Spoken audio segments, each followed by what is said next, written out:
as you walk, more steps become available to you. And so there's this misconception that you're going to be able to see the entire path ahead of you. But it has two fundamental fallacies in front of it. Number one is that you have the right vision to be able to see that far with your current skill set and resources, which you don't. Because imagine today, all of your conditions change. You had more skills, which is hard to imagine because you can't imagine what it's like to have the skill. But maybe let's say you have resources that you didn't have before. Well, that would probably change the way you play the game. So trying to play out and try and play 17 steps in advance when the game itself is going to change and you as a player are going to change. The only thing that you can boil all of this down to is to take the steps that you can see in front of you, one at a time. And I would write this down of like, what are the things that are stopping me? And more specifically, whose voice do I hear? Whose voice or judgment am I afraid of? Because usually it's people, it's society is what we say, but it's usually like two people. And I remember when I had this big decision that I had to make, when I was considering selling Gym Launch, I thought that $46 million was not a lot of money for the business. Now some of you may hear this and be like, oh my God, that's amazing. But believe it or not, before COVID happened, Gym Launch was valued at $150 million. And so for me going from 150 to 50 or 46, it felt small, right? It felt like a really small number. And I remember there was a particular person, we'll call it a friend of me, if you will, that I thought would think that they were better than me if I sold for this small number. And when I was able to narrow it down to just that one person's voice, I thought to myself, am I going to give that person power over my entire life? Which is literally what it was. I was choosing not to make a decision because of someone else. That person has complete power over me. And I was like, well, that's a terrible reason not to do this. And the crazier part is that even if you're right, and that person does say that you suck, so what? Most people don't want you to win. And even if you do win, they will try and do a reverse excuse, which is called a justification for why you should be excused of the respect that you should earn for having won. He just has good genetics. He has great parents. He inherited his wealth. He had good connections. He was born in America. He speaks English. He's a man. He's white. He's whatever you want. But giving the person justifications in no way helps you. You might be right, and so what? Like it's so funny. It's like, let's say you have some advantage, whatever it is, right? Like whatever advantage you're born with, right? You might have one. It's kind of the same thing as the parent thing. It's like, well, I don't want to be successful because I don't want to prove that I had this advantage. It's like, would you prefer to prove everyone wrong by saying I had this advantage and I also wasted it? I remember, I'll tell you a story, and I think that'll round this off well. So when I was younger, I didn't want to be a doctor, but that was pretty much the path that was laid out in front of me. And so my father's a successful doctor, and I was like, it's cheating, to just assume your practice and just like immediately have a practice that makes a lot of money. And he said, do you think Shaq, when he was 7 feet tall, was like, it wouldn't be fair for me to play basketball. Other people aren't as tall as me. And I always remembered that. He's like, you play the cards you're dealt. These are the cards you have, play them. And I remember thinking that as, now obviously I didn't decide to be a doctor, but the reason that I didn't want to do it was because I thought other people would say that they would disqualify away my success as not earned by me. When the reality is that they're all going to disqualify your success no matter what, because it makes them feel bad. And so fuck them. But if you have some cards, for the love of God, play them. 2026 is going to be an interesting year. Reports just came out that for Black Friday, 95% of purchases were financed. 67% of them were from people who didn't plan on paying it off in the next 30 days, which is a very negative indicator for consumer strength. And everything starts with consumers, and then it bubbles up to B2B. And so if your business in general, this will affect you. And so there's good news and bad news. The bad news is businesses that do not change the way they behave when the environment changes get left behind. It's called adapt or die. On the other hand, the good news is that when all the other laggards and the slow to move businesses don't respond, those customers still exist. And so some of the best companies that you've heard of actually grew the most during economic downturns because it's a redistribution of customers and market share during these truncated periods of time. And so it's highly likely that in the next 18 months, 12 months, 6 months even, there could be a softening of demand. And so if your business is set up so that you have more reliable lead gen from multiple sources and a team that's in place that can actually continue to run the business and potentially continue to increase your margins because of AI, because of automation, then your business can be one of the winners. So if that's not in place in your business and you'd like it to be, I'd love to invite you out to 2 days here in Vegas with my team to a scaling workshop. We walk you through the things that we're doing at acquisition.com in our portfolio companies to help them scale in 2026. So if that sounds interesting, click book a call. Love to have you out here. Before I had my $46 million exit, I went completely broke twice. Starting from zero multiple times taught me what actually matters. And so here's everything I learned. I hit $100 million in net worth at age 31, but before that, I lost all my money twice. And the difference between me losing all my money the first 2 times and now are these rules. So this is no BS advice for making money and keeping it. Number 1, passive income is a lie. If you think about how money is made, you make money during time because every minute we're alive, a minute passes, time passes, and we make money over that time period, which means every single person on planet Earth has a dollars per hour that they make. And so it's not that passive income doesn't exist just as much as active income doesn't exist. It's a spectrum where it's how active is it or how passive is the activity that I'm doing relative to the time that I'm investing. And so I would eliminate active versus passive and simply say, what is my return on time or how much do I make per hour? It's just that most people get really scared of that. They're like, no one should trade their hours for money. Everyone trades their hours for money. It's just that when they receive the money, it's just not denoted in hours. And so I think there's 2 downstream impacts in terms of changing your behavior around this that I had to apply. Number 1 is that I was obsessed with trying to find quick, easy, low, effort money things. And so I ended up spending tons of money on things that I was obsessed with, hoping would cost me no time to make, and I would put not nearly enough time to the things I was actively making money with, and thinking, how could I just make my active income significantly higher? And I would get obsessed with the idea that everything I did actively had to be scalable or it wasn't worth it. Because if it's not scalable, then why should I bother? I shouldn't trade my time for money. But if I looked at what I was making over the last year and divided it by the amount of money I made per hour, this activity was 15 times what I was averaging per hour. So I should absolutely do as many hours of that until all of my hours are that, and then I should find something else I can trade my time for that's even higher. And so if you want a very humbling experience, look at how much you made last year and then divide it by 2,000 if you want to know how much you made just in a 40-hour work week. Now, if you want to look at how much you made per actual hour of being alive, you can divide it by around 8,000. Or just take that number and divide it by 4. And that's actually how much you make per hour. And so when you're looking at, is this worth my time? If it's more than that number, it probably is. And so what I should have done, and what changed for me, was that I stopped trying to invest my money from my active into trying to find more passive things, and try to say, how do I invest my money more into my active to multiply my active that I know is working? Number 2, if you can't buy it twice, don't buy it once. Or even buy it 3 times, or 4 times, or 5 times over, don't buy it once. And the way that really shifted how I started spending money, or rather started saving money and not spending money, was when I started looking at how much time it took me to make the amount of money post-tax to buy whatever I wanted. And I remember this clear as day. I was working at Smoothie King as a blender tender, and I was making $6.75 an hour, and I had just gotten a raise from $6.25 an hour. I'm dating myself. Anyways, and while I was there, the coworkers that I had, and I would always go to lunch next door at Cozy, which was like a sandwich shop, and it was like $13 for a sandwich, right? And a drink and chips and whatever, right? And so I remember looking at my check, and my $6.75 an hour after taxes and fees was like $6 an hour, and I was like, man, I gave up 2 hours of my 6-hour shift every shift to go buy lunch. And I was like, I'm literally giving a third of my earning away for lunch every single day. If I knew that I had to work the first 2 hours just to get the sandwich, I don't think I'd ever make that trade. And yet I was making it every day. And then I started thinking, I'd go to the mall and be like, oh, do you want a new shirt? And it was at the Gap and it was $30. And I was like, okay, well shoot, that's a whole shift. And I was like, would I work a whole shift if someone just held up a shirt that I didn't need to do it? And I was like, I don't think I would. And so all of a sudden it started shifting how my buying happened, because I started feeling the pain associated with what it would take if I had to do that before getting the thing I was going to buy. And it completely changed my buying behavior. And to be very clear, saving money won't make you money, but saving money allows you to have money, and having money allows you to look further out. And when you look further out, you can take on bigger risks, which absolutely will make you more money. And when you're looking at the price of whatever the thing you're trying to buy is, obviously when I was a teenager looking at a shirt, I was looking at, okay, I'm making $6 an hour, a shirt's $30. But when you're an adult and you're making $100 an hour and you're looking at a $500 or $1,000 purchase, would you work 2 days in order to do that? I don't know, would I? Probably not. And sometimes you think, hey, would I work all day for 2 days to go out with the boys for 3 hours on Saturday? I'd probably be like, guys, I'm not gonna work for 2 days just to go have 3 hours of fun, right? That feel like I'd rather just not work the 2 days. And that was the thing, is whenever I had I'd rather just not work than do that thing, then I was like, I shouldn't buy that thing. For example, when I was poor, I only spent cash. And so my easiest way of actually creating a budget was that I had a personal training client who paid me $2,000 a month in cash. And so 100% of my money that came in through the business and credit cards and everything else is just what went into my bank account. And the only thing I knew I could live on was inside of my wallet. And so as that got replenished, and the thing is that I'm so scared with money, or I was so frugal with money, that I would always make sure that I had more than that to make it for the next payment, because sometimes the guy would take a day or two. You pay on Wednesday rather than a Monday or whatever, and I need to make sure that I have food for Chipotle. 3, most people overestimate what they can accomplish in a year, and they underestimate what they can accomplish in a decade. And every new employee that I have that walks into acquisition.com, the number one thing that they say they want is growth. And I have this talk with them, which is the 10-year $1 million contract. But it's less about the $1 million and more about take whatever your net worth is now and add a 0 to it, or add 2 zeros to it. You can accomplish that in a decade. If you look at the biggest companies in the entire world who were worth multiple billions from their inception until the time they were worth multiple billions, many times it's under 10 years, but it's still more than 5, more than 7. And so you can accomplish life-changing, crazy amounts of wealth in a decade. And so if you could write a contract to yourself and say, I will make no money for 10 years, but on the 10th year, I will add a 0 or 2 zeros or 3 zeros to my net worth, would you do it?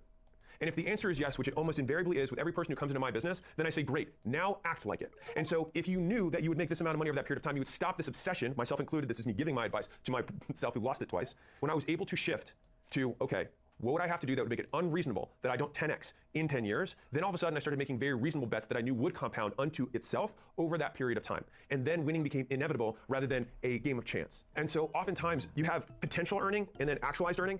And usually as you're realizing the potential earning you have, you're usually losing out on your investing into that potential, right? You're realizing the potential. And that's kind of like the kid that learns one skill and then immediately says, I'm gonna start a business opportunity around this one skill that makes me $5,000 a month. Or they have this one skill and say, hey, this company's willing to pay me $100,000 a year to go do this skill, where I have this other company that'll give me a free internship where I could 10x my potential earning in 3 years, but I'm gonna make $35,000 a year for the 3 years. Which one would you take? The problem is most people will take the $100,000 now and forego the investment in self. And that's the thing, is we are the asset that we invest in, and the currency we invest into ourselves in is time, experience, and skills, right? Skill is the outcome. The time and the effort is what we put into it to gain the experiences, which ultimately give us the skills. But if you're in an environment where you're not compounding your potential earning, then you're actually losing out long term. You're ripping up your $1 million or your 10x or 100x contract for a decade from now so you can get the short, fast money today. And that's why in the early days when you have limited amounts of money but lots of time and energy, instead of putting your money in the S&P 500, I like to say put it in the SME 500, because the asset that is you will always beat the stock market. Number 4, you should only have to get rich once. In other words, don't bet what you have and need for something you don't have and don't need. And some of the gravest mistakes I made manifested in, for example, me getting into a partnership that I shouldn't have gotten into because I wanted even more faster. Now, when you get into a partnership, which is usually the time where you put the most risk on the table, one is you guarantee the largest decrease in your earning power. You pay with the most expensive thing you have, which is equity, to somebody else. And so people get obsessive about what they're 5%, 10% later when we're making money. But day one, they're like, all right, we cut the pie in half. Oh, we cut the pie into thirds. Right up front, before anything's really happened. If you work with a partner or decide to partner up with somebody, one of your friends, one of your coworkers, this is coming from somebody who has 9 failed partnerships before I met Layla, and then that has now worked, and now I have successful partnerships. A partner needs to have one of these 3 things that you do not have. They either have to have money that you don't have, and then the clear contribution is that money. They need to have experience you don't have, and the clear contribution is that experience.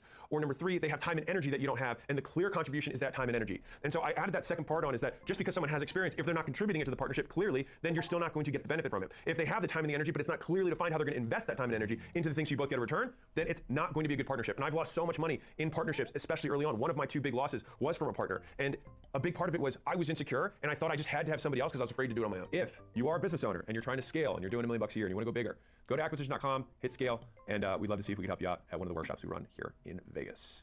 Which brings me to number 5. If you never learn to manage your time, you're never going to learn to manage your money. And so the thing is that all of us obviously have equal amounts of time that we're given, not necessarily in life, but at least every day.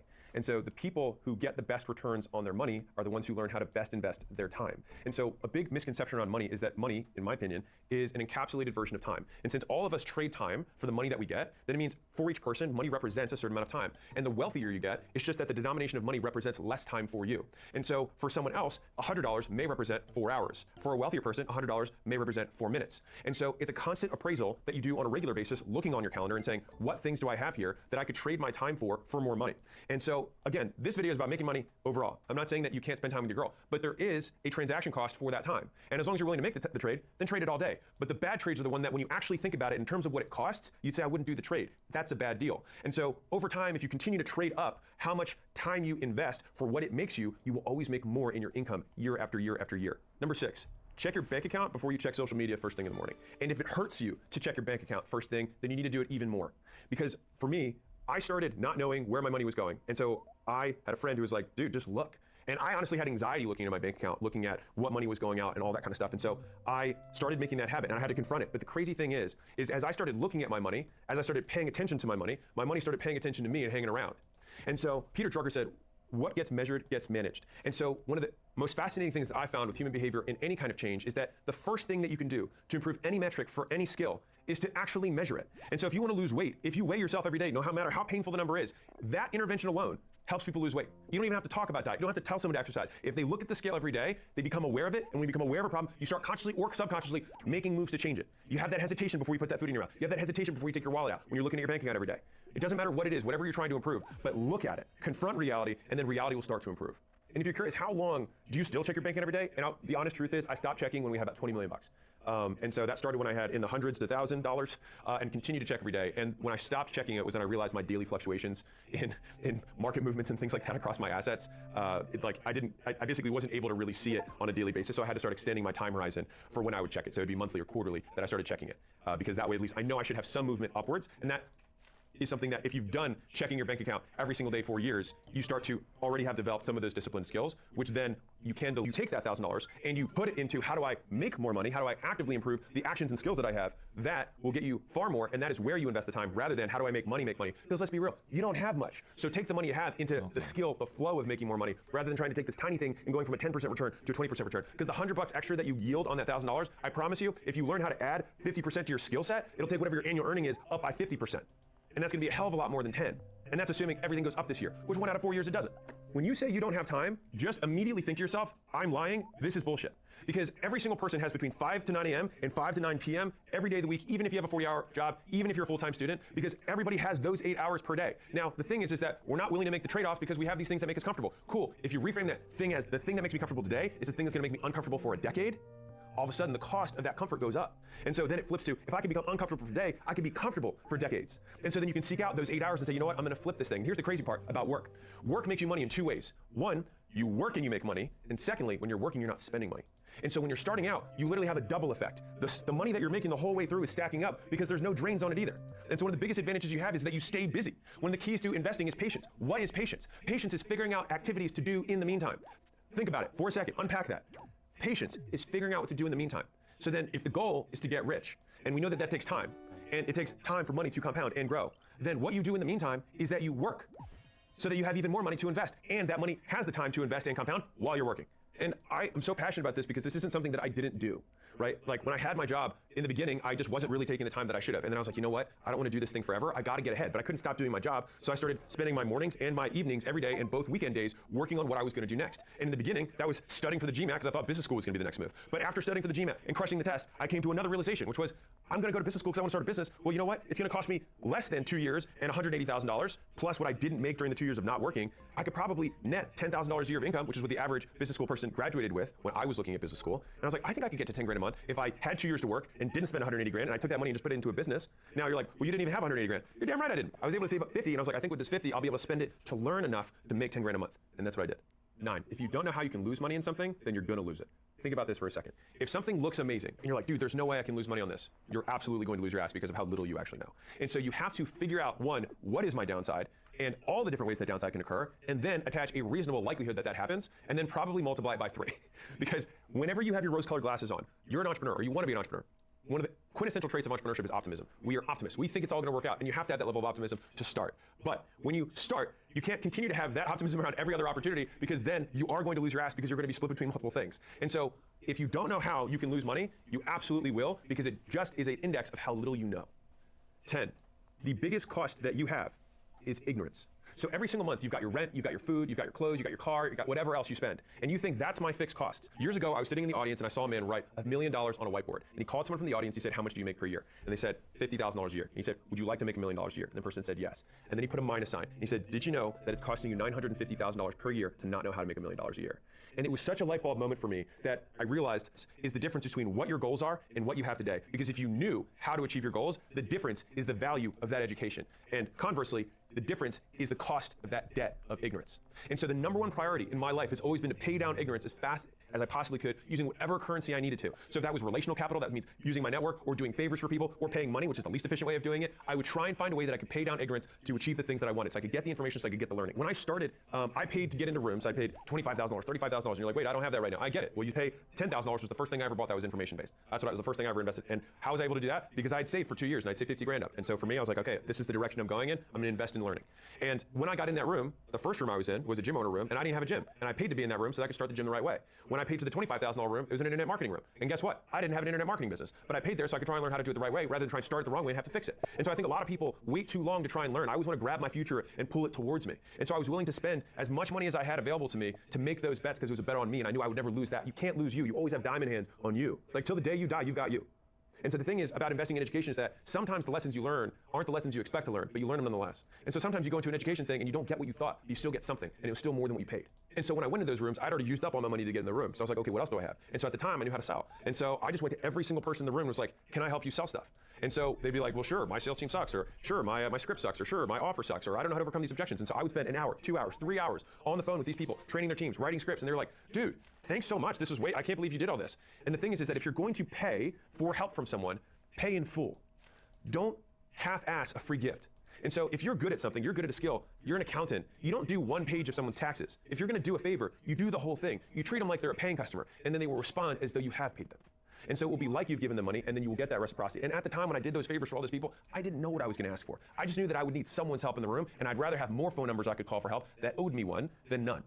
And when I wanted to make a webinar, I called one of the people who's good at webinars. When I wanted to run ads, I called the guy who's really good at running ads. When I wanted to figure out funnels and landing pages and stuff, I called the guy who was really good at funnels and landing pages. Because each of those guys wasn't good at what I was good at. And so we were able to barter, which, by the way, still to this day, is the most efficient form of trade. Because Uncle Sam don't take any piece of it.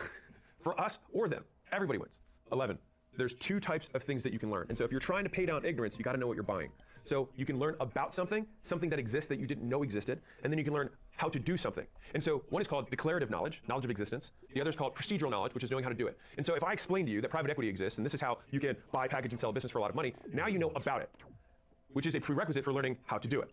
And so when you buy into access to networks, to people, to relationships, the primary thing that you're learning is learning about things that exist. They're going to tell you tax strategies, investment strategy, marketing strategies, sales strategies, business models that you haven't heard of.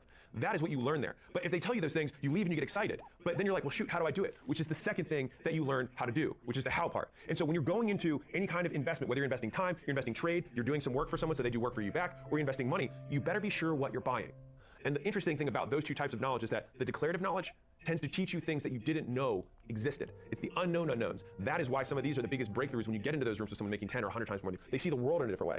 Whereas when you go for how to, it's more predictable what you're going to get because you're specifically trying to learn how the scales, you know it exists, and you just need to clarify the steps to getting there. And so just delineating what you're trying to learn will help you actually learn it. So the first time I learned declarative knowledge was that Facebook ads existed. That was in 2013. And so I learned how they worked, and I learned just enough to make them work. So I learned declarative knowledge that they existed, and I learned how to do them in one weekend. Super valuable. Now, I was able to ride that skill set for a couple of years until I was like, you know what? I need to learn how to do this at a bigger scale. I wanted to go national. We started gym launch, the turnarounds. And so I was like, I need somebody, because I'd only run local ads, which by the way are much easier than national style ads. And so I tried to go all around asking people for help. And at this point, I'd probably used up the relational capital that I had before. So I called a bunch of agencies. All of them said they were going to charge me too much money that I could afford. And then finally, I just asked one guy, hey, instead of your monthly rate of $5,000 a month, which I couldn't even come close to affording at the time, I was like, can I just pay you per hour? Now, of course, he said, I don't trade my time for money. Except, of course, he works over time and then he gets money later. But sure, anyways, he doesn't trade time for money. But I said, it's America. Everything's got a price. And he said, you know what? $7.50 an hour, I'll do it. And I was like, done. Now, mind you, $7.50 an hour was still a ton of money for me. And so I showed up like it was Harvard on steroids for these calls, because I would prep for the call, I had my notes out, I recorded it. I was like, I had two people that would be like, make sure I don't miss anything, right? And so I would go and I had him first document the process of what he did to run ads as though he were me.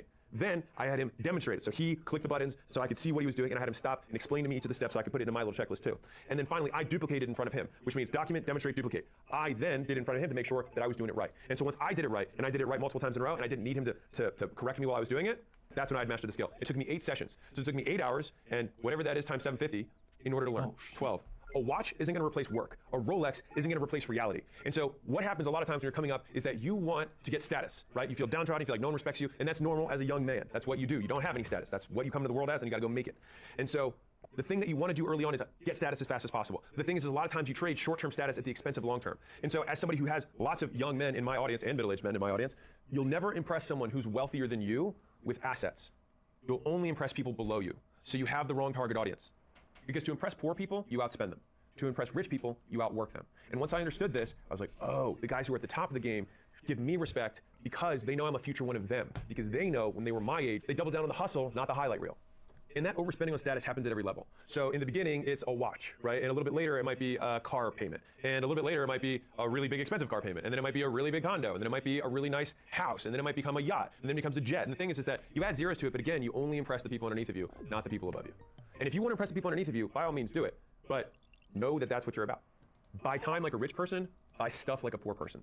And so when you're thinking about time being the most valuable thing, if you've already dedicated yourself to working and earning an income and learning the skills, then you just want to pour as much time into that as you can. And so fundamentally, you're buying your time back, your low-cost time or low-income time, so it's prepping food, going grocery shopping, cleaning your house, whatever else you do, with more income earning time. I remember the first time I closed a $500 sale at my gym, I realized that that sale took me 30 minutes. And I knew that for me to buy groceries for the whole month 4 times would take me $500 and far more than 30 minutes. And so I thought to myself, my God, if all of that time I was grocery shopping and food prepping and cleaning up after myself and then doing laundry, if all of that time I could just sell more, in a couple hours, I could do all of that stuff for free. And my poor mind was like, hey, that's wasteful. You could be doing that stuff on your own. But you buy time like you're rich. You spend money on stuff like you're poor. So buy time, not stuff. Because when you buy time, you can replace the money you bought it with and some. Let me put some real numbers to this. So the average American spends $1,500 a month on 96 hours of work. And that breaks down roughly to cleaning their house, cleaning their clothes, buying food, preparing food, and cleaning food. I'm not even gonna get into the 4 hours a day that the average person spends on social media and watching television. You're gonna keep doing that, so I'm not even gonna try to convince you not to. But if you just replace those things that you probably don't wanna do, it costs about $1,500 per month. And so as long as you make more than $15 per hour, because it costs about 96 hours to replace those activities, which means if I can replace 96 hours of work for $1,500, and it's also 96 hours of draining work, like it expends energy. It's not like you just sit there for 96 hours. You're actually getting actively tired from doing that stuff. If you took that same thing, if you make more than $15 per hour in your active job, it makes sense. It's the logical decision for you to buy that and then go make more. Because you're also gonna make money twice. Not only are you going to save the time and then work and make more, but you also get better at your job because all of those extra hours aren't just making you more money, you're also becoming more skilled. So you get better faster. And so if I have a year-long guy where he spends $1,500 a month to replace all of those things, at the end of that year, not only does he have more money at the end of the year, but because he had an extra 100 hours of high energy time that he didn't have to spend per month, he's getting 50% better per year. And so that assumes that he doesn't get rewarded in his work for getting better, which by the way, in reality, you typically do as long as you ask. Who you compare yourself to, not who you spend your most time with, will be the highest predictor of how much you make. And so we are motivated by the things that we lack. And so if you are very hungry, it's because you lack food. If you lack sleep, you're very tired. You're very motivated to sleep. And so if you want to be motivated to make money, it's not enough to not have money. You have to have a desire to make a lot more money. And the strongest way to create that desire is to visually see the people who are making far more than you. And so it's about who you compare yourself to, not who you spend time with. Fundamentally, the richest man in the world only spends time with people poorer than him. But he continues to get richer because he's comparing himself to the future version of himself. That's his reference point. That's his reference group. And when you start out, there's real people. As you evolve, it becomes imaginary. I heard this quote from one person to another when I was walking through the street, and they were talking about buying something that was a no return investment. Let's call it a big toy. And he said, there will always be time to make money later. And I remember hearing that and thinking, that's what someone who's poor says. And so, to be clear, I think if you want to enjoy life, by all means do it. This video is about making more money. That's the stated objective. And so that's what I'm talking about. And so the idea that you're going to spend now, work later, is the fundamental crux of poverty. And so you have to break that with all your heart. And when you have those people around you, and this was a toy, but it could be, let's go out. It always comes under the guise of YOLO. We have to live life. But everyone who says that assumes that getting better and learning is not life and is not living. And for me, the purpose of my life is to learn as much as I can and pay down underlived. But in that same time period, I built to where I am now. And I genuinely am very happy with where I am now in life. And I would not redo those years to have lived more. Because the real secret is, as I was doing it, I loved the game. And so some of the best moments of my life, when I look back, were some of the moments that I felt like I was struggling the most, because it was when I underwent the most growth. And so it's interesting because the pain that you go through in the moment often becomes the purpose that you look back on in your life. And so the idea that we want to avoid pain so that we can live today, I think conflates reality, because when you look back on your life, a lot of times those are the things that define you. And so we should be seeking those out, not running away from them. So if you're not sure who you compare yourself to versus who you spend time with, when you're about to make a big decision, the people who come up in your mind, who you're weighing their opinions on your decision, those are your reference group people. The people whose opinion you care about. And so if all your friends, for example, are billionaires, and they all sacrificed their 20s, got rid of their friends, got rid of their material belongings, spent all their time working for free so that they could learn this big skill set and then double down in their late 20s and then made it big by the time they were in their 30s and 40s, those people, if that was your reference group, if you're thinking about leaving home, what do you think that reference group's gonna say? For sure. And because of that, you're out the door. And so whenever you have these frictional moments where you are like, I think I should do this, but whoever that person is, whoever that voice is, if they don't have what you want, don't listen to what they say. Only listen to other people's opinions about your life if their dreams for you are bigger than yours. If they're not, disregard. Invest, then spend the rest. So the idea is that you invest first and then spend what's left over. And so an interesting thing is that Switzerland has the highest per capita millionaires in the world without having the highest GDP or even GDP per capita. And so how are they able to do that? That means that they have different rules around money, which is what this video is about. And so if we adopt those rules, we can get those outcomes, which means these are just decisions that we get to make. And the easiest way to do that is you take what you need off the top and then you spend the rest on what you want. And so it comes down to saying that you need your future self to be bigger than your current self today. And so you invest first and then you spend the rest. And so the way that I like to think about this is point 16. This is how we operationalize this, which is automate investing and then create friction around spending. And so you want to take the money off before you see it. If your job, for example, has a way that they can automatically skim off your paycheck and put it into some sort of investment stuff, do it. If they don't have that, have one of these apps that does segmentation or has multiple bank accounts that you can say, this automatically goes here, this automatically goes here, and I don't touch this. And if you want to get real crazy, the advanced version of this is that as you make more money, you keep what you're living, spend the rest part. Instead of making it a percentage, make it a fixed amount. And then as you make more, you're just investing more and more and more into the future. Now you're like, well, how do I invest in the future if I'm just starting out? The future is you. But you're making sure that when you're investing that money, you know whether you're buying declarative knowledge or you're buying procedural knowledge. You're learning about stuff that you need to learn, or you're learning how to do it. And the longer you do this, the easier it gets. For the record, I have 0 Lamborghinis, 0 Rolexes, 0 jets, while also being able to buy multiple of these every single month. And so the idea is you start to become addicted to getting good. And once you get that first little reward of seeing an investment that you made in yourself start paying off, you see your income go up, you start making more money, you're like, oh my God, this game is awesome. And so that flow of investment that comes to you is one of the best games that you want to win for yourself. You want to just keep making cash flow PRs, keep making that investment account PR and hit records in that account. And if you get addicted to that game, if you can just do that from everything in this video, you've already won. And so you want to automate deposits and manualize withdrawals. So everything that is automatic in terms of like your rent, you want to write it as a check. Or drop it off as cash. If you have payments that you make, like a car payment, as much as you're like, wait, this is gonna cost time. The value that you get back for knowing exactly where you spend your money is going to make you more money than the 1 hour a month that you have to pay your bills. That is a promise. And so that may also mean if you make it difficult to buy, well then maybe you delete some of the apps on your phone. Maybe you don't save your credit cards on the sites that you tend to spend money on. You wanna make it as hard as you can to spend money and make it as easy as possible to stack it. Number 17. It's easier to make $1 million than it is to make $100,000. And let me explain. If I told you to go down the block, you would go at a certain speed. If I said, go as fast as you possibly can, at some point you'd run and then you'd improve your form and you get better footwear and then you change your clothes, but at some point you wouldn't be able to run any harder or any faster to get there. But if I said, I need you to go 5 blocks, you might be like, huh, okay. Now some people will then try to walk or run that. But the smart cookie then says, huh, I could take a car and I would go a hell of a lot faster. And if I'm speeding in my car, I'll probably get to the 5th block before the other guy gets to the end of the 1st block. And so the magic of thinking bigger is that you change your solution set, meaning you use different tools to accomplish the objective. The reason $100,000 per year is the hardest amount of money to make is because it assumes for most people that they will trade their time in terms of hourly wages or salary in traditional work in order to get it. And so they have to spend all of their time in order to make the $100,000. But if I said make $1 million or even $10 million before the world explodes, you would know that you would have to use a different way of solving that problem. And so the reason it's easier to make $1 million or $10 million is because you can do it in less time with more skill. If you start solving for the skills required to make $1 million or $10 million. You don't want to love money. You want to learn to love making money. So there's 2 misconceptions and then 1 truth around this. The first misconception is money is the root of all evil. And then that obviously is a quote from the Bible, 1 Timothy 6:10. The 201 version, someone says, no, it's not money that's the root of all evil. It's the love of money that's the root of all evil. But that's just the 201 version.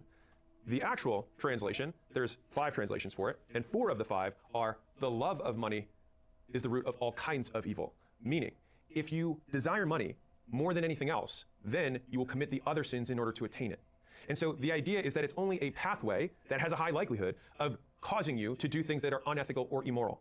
And so there's this huge, terrible paradigm in society that money is somehow good or bad. It is just potential energy. It's just bottled time. And that bottled time can build bombs. That bottled time can build hospitals. It can build wells and build schools. It can make YouTube videos that educate. And so the idea that you're afraid to make money means that you're afraid of having power. And maybe you should be afraid of having power because maybe you'd misuse it. But if you do want to help the world, then all it's going to do is amplify your ability to do that. And if you have that mission on your heart or in your mind, then it's your duty to remove everything else in your fucking way to go get it. The more money you make other people, the more money you make. And so the amount of money that you will be able to make in your career comes down to 3 variables. Number 1 is the value that you're able to create in total for all of the people you create for, times your ability to negotiate how much of that value you're able to get, times number 3, which is the amount of other people who can also create that value. And you have to have all 3. Because for example, if you develop a skill of sales and you can create millions of dollars in value for a company and you're really good at negotiating, then in theory, you'd get millions and millions of dollars from that company. But if somebody else is willing to work for a few $100,000 a year in order to make that value, then your position disappears. And so that gives us the blueprint for making money, is that not only do you want to be able to create that value, you want to be able to create a value in a way that no one else can. And the way that you do that is not by, in my opinion, learning some incredibly secret, unique skill.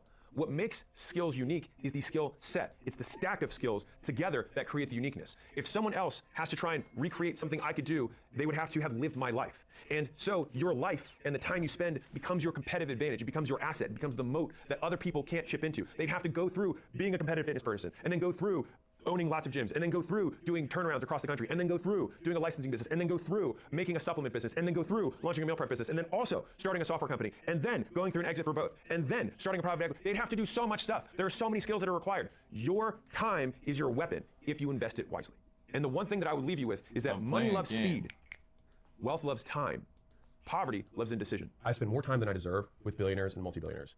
And something I noticed is that all of them share similar behavior patterns. And there's 11 that I found. And the best part is you can steal just about every single one of them. Enjoy. I crossed $100 million in net worth at age 31. I'm 35, significantly higher than that now. And I have the privilege of talking to lots of people who are at $1 billion plus. And doing this video, I want to break down a handful of themes that I've seen repeated that can make you significantly more successful. The rich buy time, the poor buy stuff, ambitious people buy skills, and lazy people buy distractions. As much as these seem like 4 different groups, it's really like you have these pairings. Rich people use money to buy time. Ambitious people use time to buy skills. And the reason it's ambitious people is because generational wealth isn't transferred through assets. It's not transferred through stuff. It's transferred through education. education. It's transferred through skills. It's and like so there's this Sanskrit proverb that I love. If you have a good son, you don't need to accumulate wealth. If you have a bad son, there's no point in accumulating wealth. And so the idea that you're going to pass on your wealth to a child who doesn't have the skills makes it irrelevant. Because fundamentally, either it is a good son who has skills, and then if the son has skills, then whether you transfer the wealth or not makes the wealth itself irrelevant. And I find that there's so many things that are like this in wealth creation that you don't understand until you're on the other side of it. Because the answers that you're looking for are not in your newsfeed. They are not in the distraction. And so the vast majority of lazy people that I've encountered continue to distract themselves because the difficulty of looking at themselves in the mirror and saying, I am inadequate, is too painful. And so instead, they would rather watch fluff videos on the internet that make them feel good and tickle their ears rather than confront reality, that they are just not good enough. And so they consume the stuff that's like, I am worthy, I deserve these things. In other words, entitled to them, which by the way, if you feel entitled to something, then when you get it, you are never grateful because you thought you deserved it to begin with. We know that gratitude, for example, is something that increases your subjective well-being in life, which is that you enjoy life more when you're grateful for what you get, which means that you have to, by very definition, expect nothing, which means you're entitled to nothing, which means that you deserve nothing. In reality, you are worthy only of the things that you currently have because you have already got them. You have proven that you can work a minimum wage job, so you are worthy of the compensation of minimum wage. And as much as this is painful, I'm sure this will get clipped 100 times to show me some evil rich guy, I'm willing to take that hate for the few people who will hear this message and decide to change the way they act. You can be ambitious and distracted, which keeps you poor. When I started out at my peak, I had 9 businesses because I heard 7 income streams make you wealthy, but it doesn't. 7 income streams just spread you 7 ways. And I had 9. I was like, well, 7, good. I must be better. To give you context, I had a chiropractor agency, I had a dental agency, I had a gym turnaround business, and then I had at the time 6 locations, so there's 9, where it is. Boom. And I had partners in each of these businesses. I was still the one who was required to rainmake, meaning I was the one who was required to sell customers into all 9. If you are required to work inside of the business, then you can only really do one job. And so when people hear that someone has 7 income streams, it's because they own assets that generate that kind of income. But in order to gain the cash to then buy the assets that create the cash flow, it requires time and focus. Let me make focus real for you. Focus is a very amorphous term. Focus is measured by the amount of things you say no to. And inversely, you could measure it by how few things you say yes to. Meaning the most focused person says only yes to one thing and says no to literally everything else. And so the next thing that separates the rich from the poor is it's 100x, not 2x. And so this concept is one that I had dinner with a friend of mine who's a public CEO, and I asked him what he had done to grow the business. I think from a $200 million market cap to a $1.2 billion market cap in less than 2 years. All right, so that's absurd growth for a company. And I was like, so, what are you doing primarily? He said, I'm shaking hands, I'm kissing babies, I'm going to events all the time. And I was like, well, how many? He's like, well, I'm going to do 66 events this quarter. And I was like, in person? He was like, yeah. I was like, they coming to you? And he's like, no, I'm going to them. I want to make this real. He has a wife, he has kids. And before anyone listens and says, I can't believe he, well, cool, he makes trades. If anything, I would hope that people watch this and say, I wouldn't make that trade. In which case, great. Also, don't complain about not having what somebody who has made that trade made. And so one of the big misconceptions, by the way, this is a sales thing too, is that people want your outcome their way. They want to have their cake and eat it too. They want to say, hey, I want to not change the way I'm eating. I want to not change the way I'm living, but I want to have a 6-pack and I want to be in shape. I want to continue to live this way and I want to get the 10 chick or the 10 guy. I want to continue with my work-life schedule as I currently have, but I want to have hyper growth. They are trades. They're price tags. When you go to the store, you either want the shoes and you're willing to pay the price or not willing to pay the price. That's it. You can't pick the price for the shoes. You pay it or you don't. My telephone back to myself is that I thought I worked a lot when I was younger, and I did spend a lot of time working, but I made so little progress because a lot of that time I wasn't actually creating output. I encourage people to do something called the 12 by 30. All right, so it's very simple, and it's actually not as unsustainable as people would think. You work 12 hours a day for 30 days straight, no weekends. By the last day, you realize, 1, you aren't made of glass. 2, how much more you could be working. 3, how much faster you could be achieving your goals. 4, how much you could be getting better every single day. 5, you don't need to work like this forever. But if you need to do it for a season or for a reason sometime in the future, you've got that gear in you. And 6, there are people who are working more than you who are beating you. And you get all of those lessons for the low price of getting more done in a month than you probably did last quarter. And so everyone, and like, of course, you've got one side of people who are like, I work more than this now. And of course they obviously don't. And the thing is that people are like, well, I work like that, but I take a couple days off, right? That's the point, is that you have to push through it. Now, can you work 16 by 30? Sure. If you want to, you're welcome to work more than that. Because I've found that working 6 to 6 is kind of like what I do every day anyways. I'm on 12 by 100, in terms of how I think about working. There's plenty of days that I work 15, 16-hour days because I get here at 5 or 6, and then sometimes we have an event, sometimes we have dinner, things like that afterwards, and ends at 9. And that's where you have to be on, not just at the office, not just in front of your computer, but people actually demanding things of you on a regular basis all the time, being on camera. And I'll tell you that there are levels to this. Like, working alone for a full day is not as exhausting as being on stage for a full day, being on camera for a full day, because every second that you are not peak, you are losing. You can take a break while you're working alone. You can't take a break when you're on stage, when you're meeting customers, when you're making content, right? Like every minute that is not recorded is basically a minute wasted. There's a whole team here behind this camera, right, that is making this stuff for you, and I'm costing them every second I'm not showing up. I remember there was a season of my life where I think I had like 9 straight months of this, and it was not 12, it was 15, 16, because I had to wake up at 4 to get to the gym where I was at the gym. But I'd wake up at 4, and then I would get the class ready. I'd open the gym doors at 4:30, would start the classes at 5. And the last class at night would end, it would be a 7 o'clock class, it would end at 8. And then at 8, I would then do billing. I'd reach out to old customers. I would confirm lead appointments for the next day, all that sometimes until 10, 11 at night. And then I'd wake up again at 4. And so I don't know what the hours are there, but it's more than 12. And I did that for 9 months straight. And I used to describe it as the kind of tired a good night's sleep couldn't fix. It was tired. It was deeper than like one sleep. I needed like weeks to like basically come back to normal. And the thing is that I think it is valuable because you have to learn that you have that gear. I think that gives you supreme confidence when you're entering any new endeavor because you know that you have acquired the trait of being relentless, that you do not relent, you do not let up, you do not stop until you get what you want. And you know that you can push through being tired or being underslept or being overwhelmed because you realize that you didn't die and that you've done this before.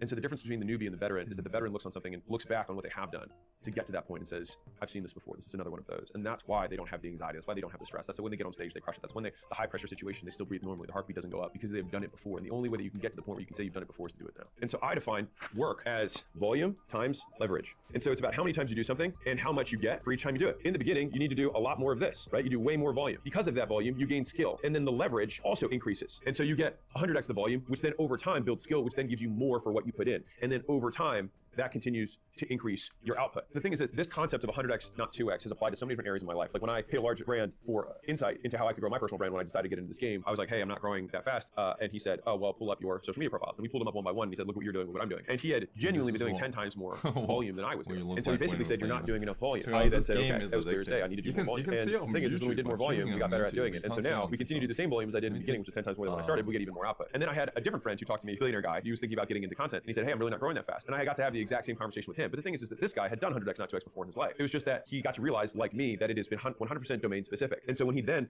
I showed him my Instagram and his, I showed him my TikTok and his, I showed him my YouTube and his, and I said, dude, I'm making 450 pieces a week, you're making 7. And he was like, got it, like understood. He immediately got it because he had already learned that lesson in a different domain. I want to zoom out for a second. Right now is a period of time where I'm working really hard. I'm working a lot. I'll give you context as to what a lot is for me. So this year, the first 100 days of the year, I didn't have a day off. And so my time was only spent working. And so it's like, well, what's the difference between when you were quote working all the time, when you're younger and working all the time now, is that what I get done in a day is significantly greater than what I got done. And the quality of that work is also higher because the thing is that you learn how to work. You get better at working the more you do it. And so a lot of people are like, man, I feel like I'm not that productive when I work. Like, what should I do? It's like, work more. Like you work more until you get better at working. I remember when I was a legal intern at a company in France called Arkema, if you want to, how they say it. And I was a legal intern and I was spending the whole summer there, which by the way, they always try and like use and abuse interns. I was like, man, I'm working so hard. And I talked to one of these legal partners and I only had one exchange with this particular legal partner who's, high up in the firm. And she said, oh, she was like, that's cute. You don't even know what work is. She said, you don't even know how to work. She's like, you spend time here. She's like, but you don't know how to work. I just remember how dismissive what she said was, but I understood. I mean, I understand now, especially what she meant. It was like, you're spending a lot of time here, but you're not getting anything done. And it takes time, it takes reps to get better at working itself. And so that measure of focus, the equal opposite of distraction, is just how long you can stick with it. And I can tell you that me from a very visceral perspective, when I work, there are many times, like, when you work and you're like, man, I feel like I like need a break. The thing is that break period for people who aren't as good at working might be like the rest of the day. And the better and better that I've gotten at working is that I can like kind of like whip my head back in and be like, confront, like keep going. And I'm like, oh, all right, I'm gonna keep going. And then you kind of realize that there's like a 5-minute, sometimes 15-minute period where like your output slows a little bit, but then you catch the next draft and then you're in again. It's being able to whip yourself back in, and that muscle of doing that takes practice. And the only opportunity that you get to flex that muscle, to practice it, is to work yourself to the point of fatigue, to the point where distraction or respite or rest would be beneficial, or you feel like it's what you crave right now. And then being able to be like, no, I can power through this. And the thing is you can power through it. It just takes practice, and practice takes repetition, and being willing to be uncomfortable for an extended period of time. And it's kind of like when you're eating and you're dieting, there are moments where you get these cravings where you're like, man, I'm starving, I want something sweet. If you've ever dieted before, and this is where repetitions help, it only lasts like 20 minutes. So if you ever do this, by the way, dieting hack, is just set a timer when you're like, man, I really want something. Wait 20. And if you still want it, which you rarely do, because it usually lasts less than 20, sometimes just 5, it'll just go away. And the same thing happens with focus, but we then just take off for our diet for the day. We order a pizza, right? We order ice cream, right? Or we take off working for the day, right? And we just say, I'm just gonna watch Netflix for the rest of the time, or I'm just gonna go hang out with friends, whatever. Or I'm gonna go out. But I will say now that I have worked for 100 days straight, and that was in the earlier part of this year. I think this year I've probably taken 3 or 4 days off since the year started. And I still probably worked until like 2 on those days, but I still consider those like more or less days off. You're not gonna die. And so I think back retroactively or like historically, like there were people who were forced to work for years on end or they would get killed. As gruesome as that may seem, I see that as hopeful in that they have already demonstrated that it's possible. Like you can work continuously for an extended period of time because fundamentally you're just alive, you're moving, right? And like you think super ancestors, it's like they didn't have computers, they just were around. And so you do keep busy while you're awake. And so you might as well keep busy continuing to nudge things forward. And I can't tell you the amount of times where now I'm like, my mind checked out. And I was like, no, my brain checked out a little bit, but I'm just gonna keep going. And then 3 hours, 4 hours, 6 hours more pass. And I'm like, oh, I actually finished everything that I said I was going to do. And it's just so much more work, and it's fewer days off, and it's earlier mornings and longer nights. And it's being able to do that for an extended period of time. I know the whole idea of like, work on the things you love and never work another day in your life. I just don't think it's true. Like there's so many things that I don't enjoy doing that I have to do. And that's why, at least for me, my saying is always, I will do what is required. How I feel about it is relatively irrelevant because the things that have come from doing what is required have made doing the requirements something that I know will pay off. And so I kind of like feast on those morsels of past achievements as the fuel to continue doing things that may be uncomfortable or unpleasant in the moment. And most work isn't unpleasant. It's just work. It's like, I have to get this done, right? And you're like, I get to get this done, sure. But like, I'm just being real. For me, it's usually not sunshine and rainbows. Like I work a lot and I'm tired. You know, I slept 9 hours last night, which was the first time I slept 9 hours in a while, and I feel amazing right now. But sometimes you got to work on 6. Sometimes you got to work on 5. And so think about this hypothetical extreme. Let's say that you played video games. That was all you did. When I say that's all you did, you didn't go out, you didn't talk to people, you didn't see anyone, you didn't eat, you didn't sleep. Well, you would be incredibly focused. Now, at that point, you say, well, in order for him to play more video games, he needs to sleep. So there are contingencies, right? You do need to eat or you'll die. And so there are the fewest requirements necessary to maintain consistent focus on the one thing. And those things become requisites for focus rather than distraction. Like there are periods of time where you will need to rest. That rest, therefore, is productive because it increases your total output in the one thing that gets you the most leverage, that gets you closest to your goals in the shortest period of time. And so this isn't a video of me saying, you know, work until you die. Well, you will work until you die because we all will die and we all probably will work at some point. But it is more a video of saying that every single thing that is not a requisite for you continuing to do the one thing that won yes are all distractions. They are all things that take away. And people have a hard time with this because they like to say like you need to have balance. But this is what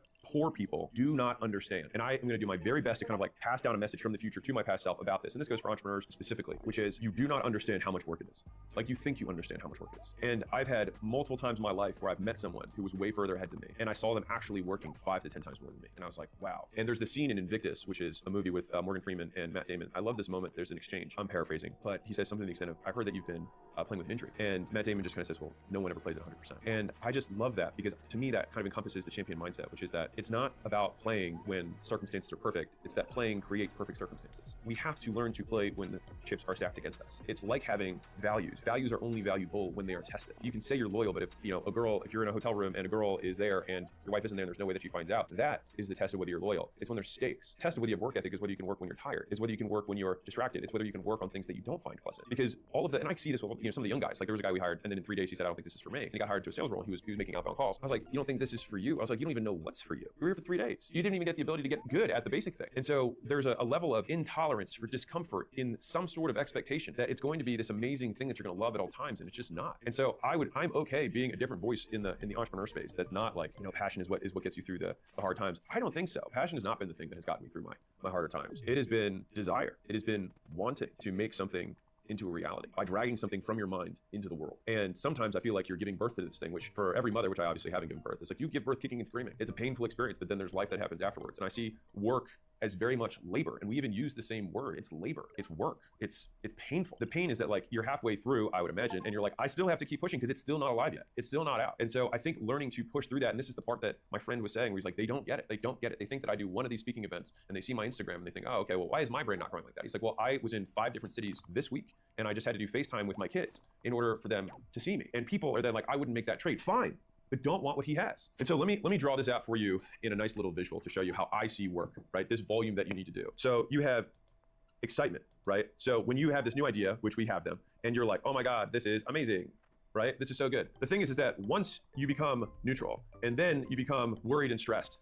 this is when work begins. And so in the bodybuilding world, they'd be like, okay, once you have achieved failure, that is where your working reps begin. It's an old school bodybuilding thing. I'm sure the science bros will be upset about it, but I think that it very much qualifies for how it relates to work in this world is that your motivation fades very quickly. It's that work begins once motivation stops. And I think if you measure it that way, then you will measure how much you work and how hard you work very differently. So it reminds me of this Muhammad Ali quote where he says, I hated every minute of training, but I would tell myself, suffer now and live the rest of your life as a champion. I have this tweet that I said a minute ago that I really like. And so whenever I get to a low point where I think, why do I even bother? I just try and remind myself, this is where most people stop and this is why they don't win. That period, that wall that you hit, like that is the champion wall. That's where you leave everyone else behind because everyone only works until their point of excitement and then they stop. It's like you have to find that next gear. So the next point is that they cannot copy your proof. People want to gain reputations. They want to be known for certain things. They want to get status, but people can copy your promises. They can copy your services. They can copy your logo. They can copy your name. They can't copy what you've done. I have sometimes younger entrepreneurs who reach out and they're like, hey, I want to build a big brand. And they're like, I want to start making content. But I advise them to only make content if they're truly documenting and don't transition into teacher mode. Because the thing that will build your brand is the stuff you do. Like we look at the business titans that are out there. Right? You look at Elon, you look at Bezos, you look at maybe now Sam Altman, you look at Jensen Huang from NVIDIA, and they now have these quote big business brands, Steve Jobs, Bill Gates, Warren Buffett. They are considered probably the leaders of the business world in terms of thought leadership. But did they get there by building personal brands? Or did they get there by building personal businesses? And then by building personal businesses, which I'm joking here, they just built big ass businesses. By extension, people wanted to know who was the person behind this big business. And then they built their credibility before they built their likability. Everyone wants to put the cart before the horse. Everyone wants to put they want to eat the pudding before they have the proof. Yeah, the proof comes before the pudding in the real world. In a world where anyone can say anything and get instant reach, trust is the thing that is the scarcity. That is the rare commodity. And so the idea is if you want to build a really big brand, then you want to index super hard on trust. And the way that people can trust you is that you do what you said you have done. The reason Mr. Beast videos worked is because he used his videos as proof. He didn't say, I am super knowledgeable. He said, look, I did something that no one else was willing to do. His first video that went viral was him counting to 1 million or something crazy, right? And so he did something that other people were not willing to do. And so he just happened to have documented that thing. And so if you're like, well, how do I get proof? I'm so young. It's like, well, you just do epic stuff. And then people will be like, wow, he did epic stuff. This is interesting. And so it still requires epic amounts of work in order to do that. The reason that there's such a misconception about overnight success is that it's just that there's a threshold over which you are good enough that you go viral. All right. And so this is, call it like, here is the viral, viral moment. All right. So this is our viral moment right here. The thing is that we, the person, live this whole life. What we in the public see is this moment, what happened since.